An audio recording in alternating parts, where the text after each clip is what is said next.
Yeah, no, Latter-day Saints, as far as a sociological group of people, um, there's a lot of positive things to say about us.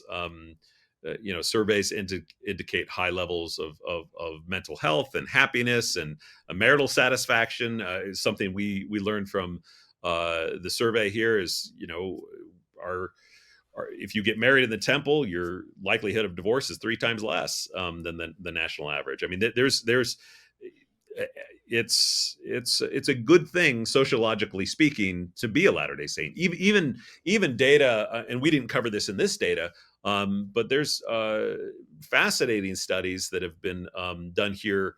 The Utah Department of Health did work with youth. That were sexual minorities, LGBTQ students, and suicidal ideation, and found that if you're a Latter-day Saint, your suicidal ideation is half of what it would be if you're not a Latter-day Saint. So it's in almost every regard, it's healthier to be connected with the Latter-day Saint faith as opposed to not. And so that there's a lot of great news associated with that. And again, sociologically speaking, a lot of this isn't surprising. By every metric, people that tend to be more religious um, tend to be more positive across the board with mental health and emotional health and physical health, and that could speak to community. Really, if you're in a faith, you're in a community that is taught to love and take care of each other, and so there's a lot of natural sort of well, of course it's going to work that way type conclusions that could be drawn from that.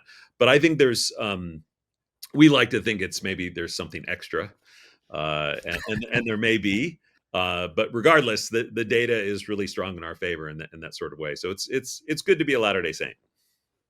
I can just imagine some people outside the church or antagonistic to the church watching this and thinking, "Oh, this this is a great confirmation bias conversation about data," but Sure. which Well, yeah, I yeah, but the data is what the data is. yes, I mean, and I rejoice in the data. it's very difficult to argue that it's not healthy to be a Latter-day Saint. Again, as far as the data indicates. Now, you can say, "Hey, that means not that has nothing to do with the church being true," and that's fair. That's fair. But I think if you get any group of humans together that have some common values that are generally positive, and they work with each other and nurture each other and reinforce each other, you're going to have positive outcomes. You throw in a layer of a health code into that, and even better. So again, I don't think any of this is a stretch, secularly speaking. That Latter-day Saints tend to be in a good spot as far as the data goes.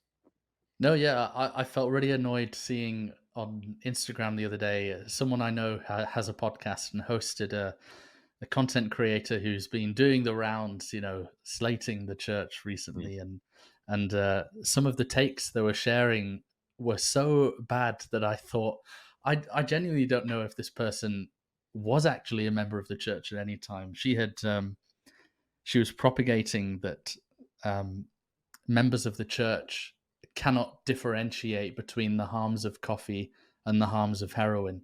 And so that when she when she I, left the church, her first sip of coffee, she was genuinely thinking that she would, go into a psychedelic state or something like that. oh, It was really ridiculous. I'm making it sound reasonable. That's how crazy it was. well, what's interesting, I mean,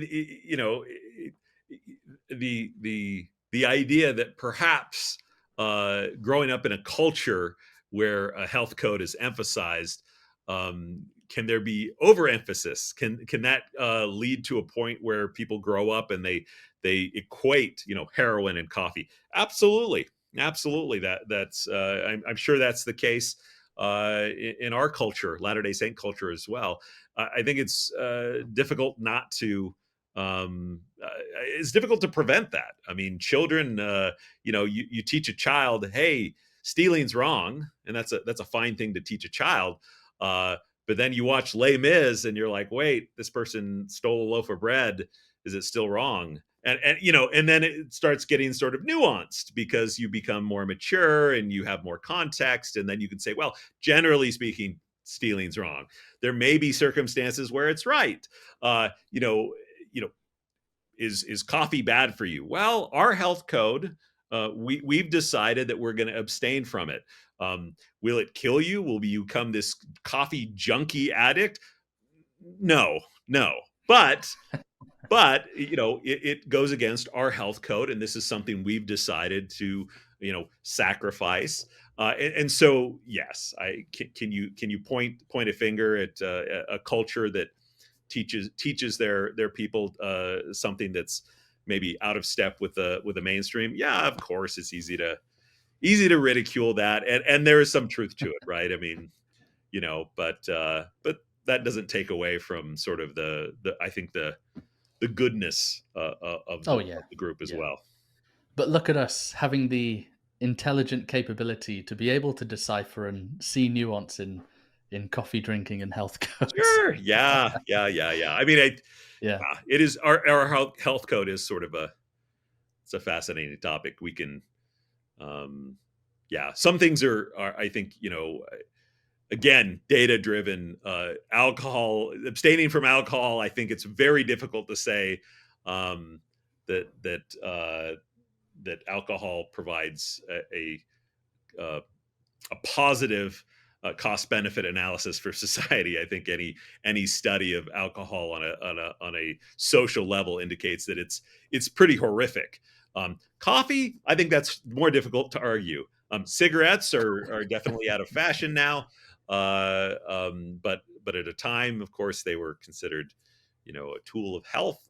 But in any case, we can have our kosher practices, just like any other religion, and be okay with it, not obsess over it.